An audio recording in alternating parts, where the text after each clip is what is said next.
हमारे जीवन में बहुत दुख आते हैं, इस कारण हम अक्सर दुखी रहते हैं। लेकिन हम लोग चाहते हैं खुश रहना, अच्छा जीवन जीना, इसलिए लोग अक्सर भगवान के पास जाते रहते हैं। लेकिन मैं आपको एक बात बता दूं, जिस प्रकार हमें लगता है कि दुख आने वाला है, आपने कभी सोचा है कि यह कैसे पता चलता है? भगवान कहते हैं कि हमें हमारे जीवन में जब भी दुख आता है और जब भी सुख आता है तो उसके कुछ संकेत हमें पता चल जाते हैं, और यह संकेत हमें बता देते हैं कि दुख आएगा या सुख। उसी प्रकार सुख आने के कुछ संकेत होते हैं। हर व्यक्ति के जीवन में एक बार ऐसा समय आता है जब उसे हर जगह से निराशा ही निराशा मिलती है। लेकिन कहते हैं ना कि हमेशा समय एक जैसा नहीं होता, और जिनका बुरा समय आता है उनका अच्छा समय भी जरूर आता है। आइए जानते हैं कि अच्छा वक्त आने से पहले हमें क्या संकेत मिलते हैं। हर व्यक्ति के जीवन में उतार चढ़ाव आते रहते हैं। यह सब समय चक्र के कारण होता है। समय से बलवान कुछ भी नहीं होता है।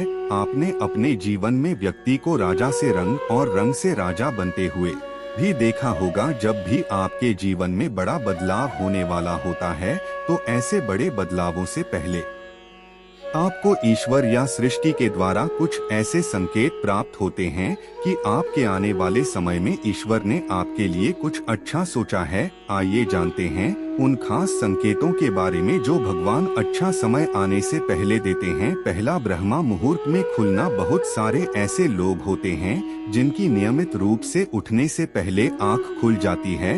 यदि आप यह देख पा रहे हैं कि आपकी नींद ब्रह्मा मुहूर्त में खुल रही है, यानी सुबह बजे से 5 बजे के बीच खुल रही है, तो आपके जीवन में बहुत ही बड़ा बदलाव आने वाला है, यानी कि आपको जीवन की योग्य राह मिलने वाली है। इसलिए आपको पहले ही भाप जाना चाहिए कि आपके जीवन में कुछ अच्छा घटित होने वाला है, क्योंकि यह ब्रह्मा मुहूर्त भगवानों के उठने का समय होता है। जब हमारे जीवन में कभी भी यदि हम ब्रह्मा मुहूर्त में हमारी आंखें खुल जाती है तो हमें समझ जाना चाहिए कि भगवान उस समय हमारी आंखें खोलकर हमें संकेत देना चाहते हैं कि आपका अच्छा समय निकट है या अच्छा समय आने वाला है। अच्छा समय आने के दूसरा संकेत होता है कि अचानक खुश होना। कई बार आपने देखा होगा कि आपका अचानक से खुश होने का मन करने लगता है। इसका मतलब आपको समझ जाना चाहिए कि ईश्वर आपको कुछ अच्छे संकेत दे रहे हैं। जिस प्रकार आपको इस समय खुश होने का मन कर रहा है, उसी प्रकार ईश्वर आपके जीवन में बहुत जल्द खुशी के पल लाने वाले हैं। खुशियों का अनुभव होने वाला है। जितना भी दुख आपने अपने जीवन में देखा है वह बहुत जल्द खत्म हो जाएगा। ऐसे समय में आपका मन प्रफुल्लित हो उठता है, और आपको जानकर हैरानी होगी कि आप उस समय यदि गलत स्थिति में भी होंगे तो भी खुश रहोगे। नकारात्मकता आपके पास होंगी ना, तब भी आपको दुख नहीं मिलेगा, आपको खुशी प्रतीत होगी। अच्छा समय आने का तीसरा और महत्वपूर्ण संकेत यह है कि गौ माता का आगमन। अगर आपके घर में प्रतिदिन गौ माता का आगमन हो रहा है या आपसे भोजन के लिए वर करती है तो यह बहुत ही शुभ संकेत है। अगर आपके घर में पशु पक्षी घोंसला बना रहे हैं तो यह भी बहुत ही शुभ संकेत माना जाता है। इसके अलावा अगर पक्षियों की चहचहाहट आपके घर के आसपास दिन प्रतिदिन बढ़ती ही जा रही है तो यह संकेत भी जीवन में बहुत ही जल्द सकारात्मक बदलाव लाने वाला है। अक्सर लोग जानवर को महत्व देते ही नहीं है। आप लोग नहीं जानते कि यह जानवर हमारे लिए क्या महत्व रखते हैं। यदि गौ माता का आगमन हमारे घर हो जाता है तो समझ जाइए कि भगवान आपको संकेत देना चाहते हैं कि आपका बुरा समय खत्म हो गया है और अच्छा समय आने वाला है। और यह संकेत गौ माता के द्वारा और पक्षियों की चचा के द्वारा देना चाहते हैं कि उनका भक्त समझ जाए कि समय आ गया है। चौथा संकेत यह है कि घर में शिशु का होना बताया जाता है कि शिशुओं में ईश्वर का वास होता है। अगर छोटे बच्चे या शिशु आपको देखकर अचानक से मुस्कुरा देते हैं या आपको कोई सकारात्मक बात बोल देते हैं तो यह इस बात का संकेत है कि जीवन में सकारात्मक चीजें होने वाली हैं। और कभी कभी तो यह शिशु आपको संकेत भी देते हैं, क्योंकि यह शिशु भगवान का ही रूप होते हैं। और शिशु कभी भी झूठ नहीं बोलते हैं। अच्छा समय आने का पंचवां संकेत यह होता है कि स्वप्न में मंत्रों का सुनाई देना। स्वप्न में अगर आपको मंत्र सुना देते हैं जैसे राम राम, तो यह बहुत अच्छा माना जाता है।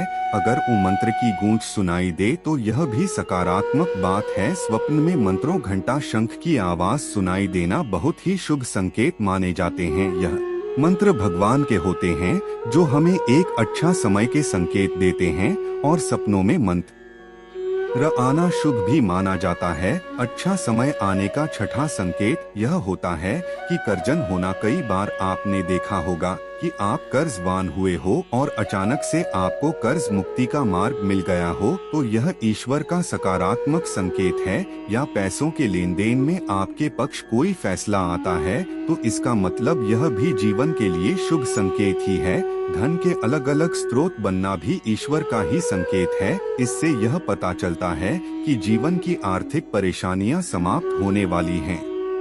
जीवन में धन का आगमन बहुत ही तेजी से होने वाला है। आपने भी कभी सोचा होगा कि यार इतना सारा कर्ज है, ये कैसे उतरेगा, कौन उतरेगा? और एक दिन एकदम से होता है कि आपका कर्ज माफ हो चुका है, या आप कैसे भी कर्ज मुक्त हो जाते हो, तो यह भी अच्छा समय आने के ही संकेत होते हैं। और आखिरी संकेत तो आप सुनकर हैरान ही हो जाओगे। और सातवां आखिरी संकेत यह है कि शरीर के अंगों का फड़कना। पुरुषों में दायां अंग फड़कना बड़ा ही शुभ माना जाता है, चाहे वह दाईं आंख हो या दायां हाथ हो। इससे यह संकेत प्राप्त होता है कि आपके बल में वृद्धि होने वाली है। इसके विपरीत महिलाओं में अगर बायां अंग फड़कता है तो यह अच्छा संकेत है। यानी महिलाओं में बाएं अंग का फड़कना अच्छा संकेत बताया गया है, और पुरुषों में दाएं अंग का फड़कना शुभ संकेत माना गया है। यह शरीर के अंगों का फाट डकना आपको अच्छा समय का संकेत भी देते हैं। इस प्रकार इन संकेतों के माध्यम से आप महसूस कर सकते हैं आपका अच्छा समय आने वाला है। आज मैं मेरे सब्सक्राइबर्स को जीवन की कुछ अच्छी बातें बताता हूँ जो कि श्री कृष्णा के भी उपदेश है। वह सब कुछ करो जो तुम्हें करना है, लेकिन लालच से नहीं, अहंकार से नहीं, वासना से नहीं, ईर्ष्या से नहीं, बल्कि प्रेम, करुणा, नम्रता और भक्ति के साथ।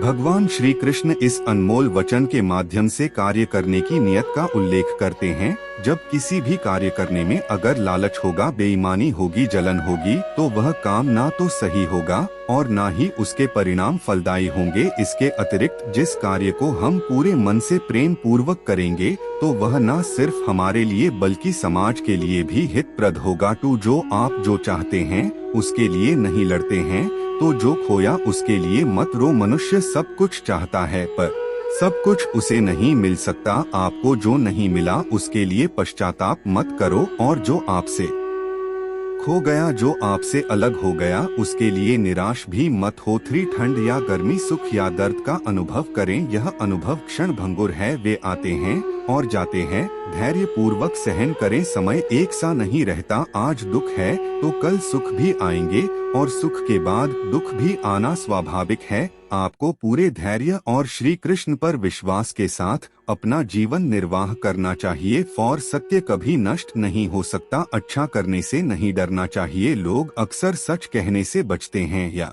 डरते हैं, पर सत्य कभी छुप नहीं सकता और ना ही कभी मिट सकता है। कितना भी छुपा ले पर सच तो उजागर हो ही जाएगा। इसलिए जो बात सच पर आधारित हो उसे करने या कहने और मानने से कभी नहीं डरना चाहिए। इस शरीर का मोह मत करो, यह तो माटी है, माटी में मिल जाएगा। अमर तो आत्मा है जो परमात्मा में मिल जाएगी। लोग अपने शरीर को सुंदर बनाने में लगे रहते हैं, पर आत्मा की सुंदरता शरीर की सुंदरता से कहीं ज्यादा महत्वपूर्ण है। शरीर तो नश्वर है, मिट्टी ही तो है, तो मिट्टी में ही मिल जाता है, पर आत्मा अमर है।